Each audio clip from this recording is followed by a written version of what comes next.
नमस्कार दोस्तों, स्वागत है आपका इस ऑनलाइन प्लेटफॉर्म पर। रोजाना सुबह 7 बजे मैं हाजिर होता हूं आपके लिए 10 क्वेश्चन लेकर मात्र 15 से 20 मिनट में। रोजाना एक क्लास लगाते रहिए और अपनी बेहतरीन तैयारी जो है वो करते रहिए। राजस्थान कृषि पर्यवेक्षक का जो बैच था, न्यू बैच 21 जुलाई से प्रारंभ हुआ, जिसके अंतर्गत जो है वो आपको ऑनलाइन और ऑफलाइन दोनों जो है वो कोर्स मिल रही हैं। ऑफलाइन से जुड़ने के लिए आप दिए गए नंबर पर संपर्क कर सकते हैं और ऑनलाइन के लिए भी आप जो है वो संपर्क कर सकते हैं। मार्केट में आपको कृषि पर्यवेक्षक की जो है वो बुक भी मिल जाएगी। शुरू करते हैं अपनी क्लास और क्लास का पहला क्वेश्चन। राजस्थान में किसके द्वारा सीआरपी प्लस नीति 2025 को आधिकारिक रूप से स्वीकृति प्रदान कर दी गई है? हमारे राजस्थान के अंतर्गत एक नीति का नाम आता है सीआरपी प्लस नीति, और ये नीति जो है वो आधिकारिक रूप से अगर पूछे किसके द्वारा स्वीकृति, तो ये दी गई है राजीविका के द्वारा। राजीविका जिसका ब्रांड एम्बेसडर बनाया गया था रूमा देवी को। राजस्थान ग्रामीण आजीविका विकास परिषद, राजस्थान ग्रामीण आजीविका विकास परिषद यानी राजीविका, और राजीविका के द्वारा सीआरपी प्लस नीति को आधिकारिक रूप से स्वीकृति प्रदान कर दी गई है। यह नई नीति राजस्थान के स्वयं सहायता समूहों एवं समुदाय आधारित संगठनों के सशक्तिकरण तथा विस्तार के कार्य में एक महत्वपूर्ण कदम है। तो राजस्थान के अंतर्गत राजीविका यानी राजस्थान ग्रामीण आजीविका विकास परिषद, इसके द्वारा एक नीति को स्वीकृति, नीति का नाम आता है सीआरपी प्लस नीति, और इसके अंतर्गत यह नीति राजस्थान के स्वयं सहायता समूह और समुदाय आधारित संगठनों के सशक्तिकरण एवं विस्तार के कार्य के लिए महत्वपूर्ण भूमिका यानी कि एक कदम है। सीआरपी प्लस नीति का उद्देश्य है ग्रामीण इलाकों में संबल और प्रभावी सामाजिक पुनर्निर्माण प्रक्रिया को सुदृढ़ बनाना। किन क्षेत्रों में? ग्रामीण इलाकों में सबल और प्रभावी सामाजिक पुनर्निर्माण प्रक्रिया को सुदृढ़ बनाना इसका उद्देश्य है रखा गया। नेक्स्ट, राजस्थान में शुरू होने वाली गुरु गोलंकर आकांक्षी ब्लॉक विकास स्कीम, और इस स्कीम में कितने आकांक्षी ब्लॉकों को चुना जाएगा? राजस्थान के अंतर्गत अगर हम देखें तो एक स्कीम जिसका नाम है गुरु गोलंकर आकांक्षी ब्लॉक विकास स्कीम, इसके अंतर्गत जो है वो हमारे राजस्थान के अंतर्गत जितने जिले उतने ही ब्लॉक को जो है वो चुना जाएगा, यानी प्रत्येक जिले से एक ब्लॉक को जो है वो चुना जाएगा। राजस्थान सरकार, और राजस्थान सरकार के अंतर्गत आता है आपका एक विभाग जिसका नाम है आयोजना विभाग, और आयोजना विभाग ने राज्य के 41 अलग विकसित ब्लॉकों के विकास के लिए गुरु गोलंकर आकांक्षी ब्लॉक विकास योजना शुरू की है। तो किस विभाग के द्वारा? आकांक्षी विभाग के द्वारा कितने 41 अलग विकसित ब्लॉकों के विकास के लिए गुरु गोलंकर आकांक्षी ब्लॉक विकास योजना शुरू की है। योजना के तहत राज्य के प्रत्येक जिले से एक ब्लॉक का चयन किया गया है। प्रदेश भर में कुल 41 आकांक्षी ब्लॉकों में शिक्षा, स्वास्थ्य एवं पोषण, कृषि एवं संबंध सेवाएं, आधारभूत संरचना, कौशल विकास एवं सामाजिक विकास जैसे क्षेत्रों में नवाचारों को बढ़ावा देकर उन्हें विकसित ब्लॉकों की श्रेणी में लाने का संकल्प लिया गया है। तो राजस्थान के अकॉर्डिंग अगर हम देखें तो 41 आकांक्षी ब्लॉक, जिसमें शिक्षा, स्वास्थ्य, पोषण, कृषि, संबंध सेवाएं, आधारभूत संरचना, कौशल विकास, सामाजिक विकास जैसे क्षेत्रों के नवाचारों को बढ़ावा देकर उन्हें विकसित करने के लिए इसको शुरू किया गया। नेक्स्ट, राजस्थान में परिवहन व्यवस्था को अधिक मजबूत एवं यात्रियों के लिए सुरक्षित बनाने के लिए व्हीकल लोकेशन ट्रैकिंग सिस्टम का शुभारंभ किसने किया है?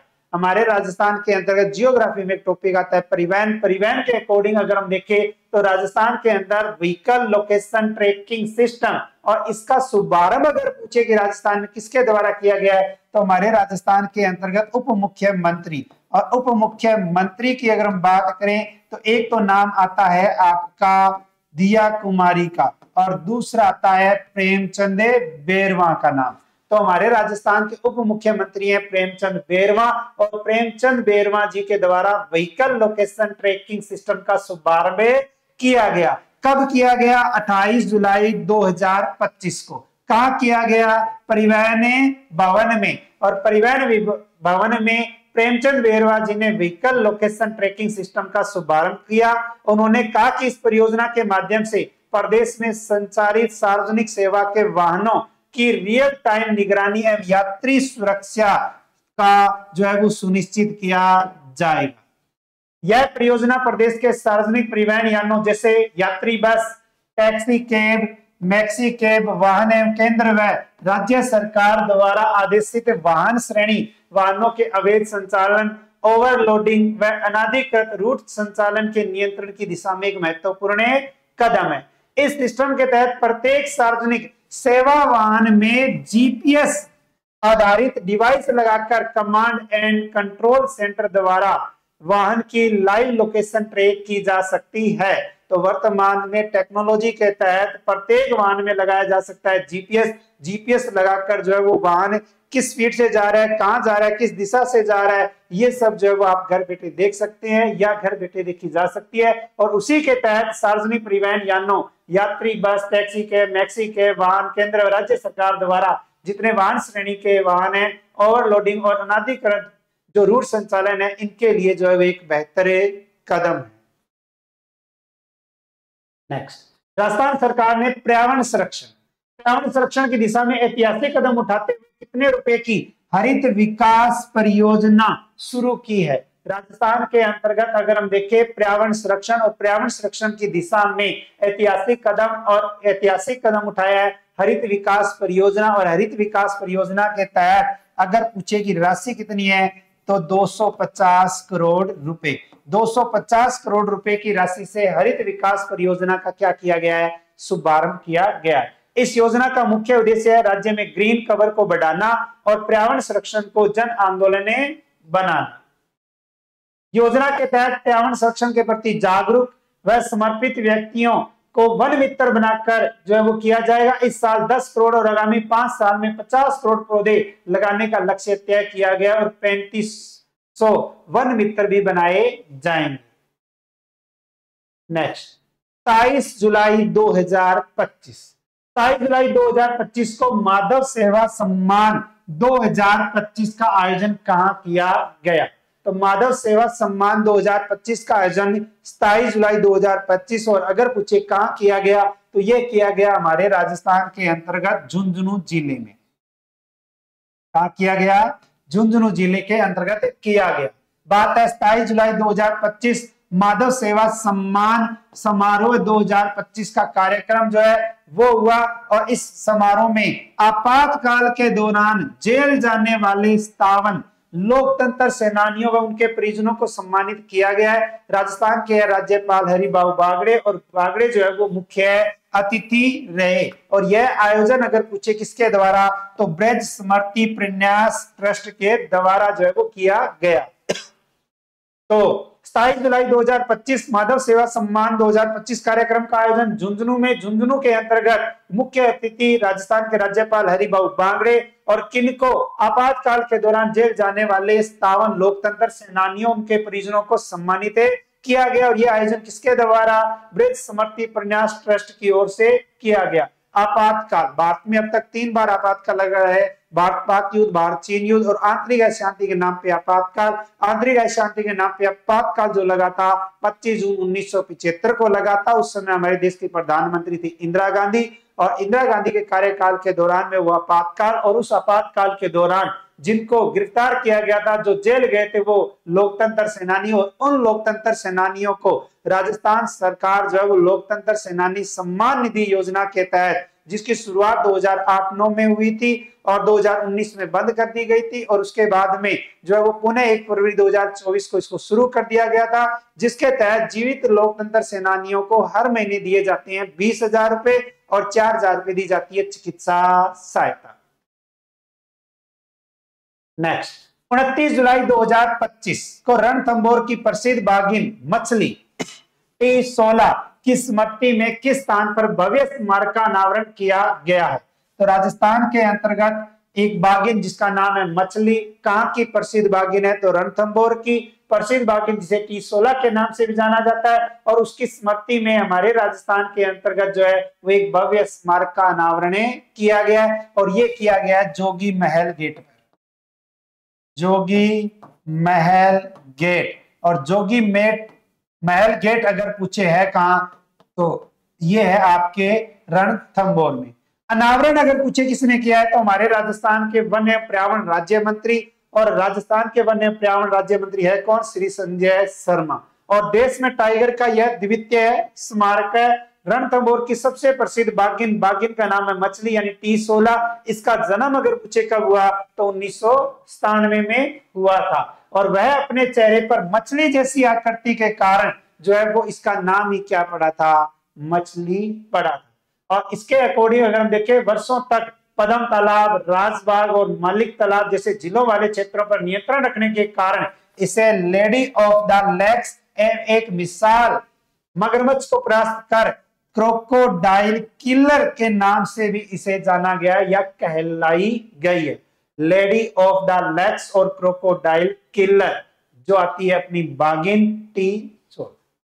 नेक्स्ट, राजस्थान के अंतर्गत जियोग्राफी का एक टॉपिक आता है, राजस्थान में पर्यटन, और पर्यटन की दृष्टि से देखें तो राजस्थान पर्यटन को सर्वश्रेष्ठ सांस्कृतिक गंतव्य का पुरस्कार किसने प्रदान किया है, किसे दिया गया है, राजस्थान पर्यटन को दिया गया। राजस्थान पर्यटन की अगर हम बात करें तो आई क्रिएटिव माइंड्स, आई क्रिएटिव यानी कि अगर हम देखें तो आई क्रिएटिव माइंड्स, और इसके द्वारा जो है वो दिया गया है एक अवार्ड, और ये अवार्ड दिया गया है राजस्थान पर्यटन को। और ये कब दिया गया, 26 जुलाई 2025 को। कहां दिया गया, नई दिल्ली में। किसके द्वारा, आई क्रिएटिव माइंड्स के द्वारा जो है वो दिया गया। 10वें अंतरराष्ट्रीय पर्यटन सम्मेलन एवं ट्रेवल पुरस्कार समारोह के दौरान। तो 10वें अंतरराष्ट्रीय पर्यटन सम्मेलन एवं ट्रेवल पुरस्कार का आयोजन कब हुआ, 26 जुलाई 2025 को। कहां हुआ, नई दिल्ली में। किसके द्वारा, आई क्रिएटिव माइंड्स के द्वारा। राजस्थान के अंतर्गत राजस्थान पर्यटन को कौन सा पुरस्कार, सर्वश्रेष्ठ सांस्कृतिक गंतव्य का पुरस्कार दिया गया। और उन्होंने बताया कि राजस्थान पर्यटन विभाग की ओर से संयुक्त निदेशक पर्यटन है जिनका नाम आता है अजय कुमार शर्मा। अजय कुमार शर्मा जी के द्वारा ये पुरस्कार ग्रहण किया गया। उल्लेखनीय है कि आई क्रिएटिव माइंड समूह पर्यटन उद्योग के क्षेत्र में गत 25 वर्षों से कार्य कर रहा है। नेक्स्ट, 29 जुलाई 2025 से राजस्थान स्टेट एथलेटिक्स संघ की अंडर 23 स्टेट एथलेटिक्स प्रतियोगिता कहां आयोजित की जा रही है। हमारा राजस्थान में राजस्थान स्टेट एथलेटिक्स संघ, इसके द्वारा अंडर 23 स्टेट एथलेटिक्स प्रतियोगिता, और इस प्रतियोगिता का आयोजन अगर पूछे कि राजस्थान के अंतर्गत कहां, तो ये किया जा रहा है राजस्थान के झुंझुनू जिले के अंतर्गत। किस जिले में किया जा रहा है, झुंझुनू जिले के अंतर्गत जो है वो करने की बात आती है।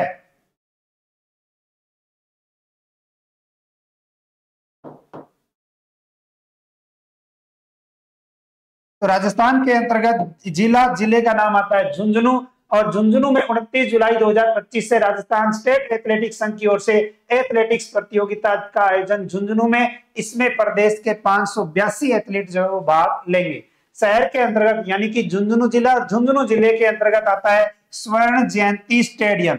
तो स्वर्ण जयंती स्टेडियम राजस्थान के किस जिले में है, झुंझुनू जिले में है। और इस स्टेडियम में होने वाली 2 दिवसीय प्रतियोगिता का उद्घाटन 29 जुलाई को राजस्थान ओलंपिक संघ के महासचिव सुरेंद्र सिंह गुज्जर व राजस्थान एथलेटिक्स संघ के महासचिव देव नारायण गुज्जर ने किया। तो राजस्थान ओलंपिक संघ के महासचिव कौन है, सुरेंद्र सिंह गुज्जर, और राजस्थान एथलेटिक्स संघ के महासचिव कौन है, देव नारायण गुज्जर।